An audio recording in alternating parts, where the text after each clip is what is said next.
Kita beli beg dia tapi dia pakai beg Prada. Lah.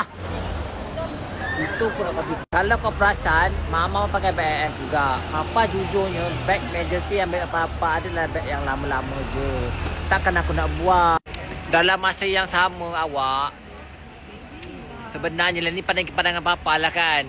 Papa beli beg tu adalah tujuan untuk nak keluarkan beg yang seakan sama tapi untuk orang mampu milik. Kalau tak ada orang macam Papa ni yang ada taste kelas-kelas kan, bercuti ke overseas, beli barangan branded, korang pun takkan rasa ciptaan-ciptaan yang exotic, ciptaan-ciptaan yang rare. So korang janganlah salahkan Papa. Kalau Papa ada beli pun je banyak pun. Dalam korang ni itu pun nak sensitif. Kan kalau aku tak tunjuk aku beli apa, Papa shopping apa, nak tengok, tak share, korang kata aku riak pula. Tak tahu, tak faham aku. Macam ni lah dik, bila kita pergi travel ni, kita bukan saja tengok orang travel, tapi kita boleh belajar macam mana keindahan negara orang, apa barang orang yang orang lain buat. Sekurang-kurangnya, bila Papa beli benda yang mahal-mahal ni, Papa boleh buat dekat Malaysia, benda yang hampir sama, kualiti yang hampir sama, tapi untuk semua orang mampu milik.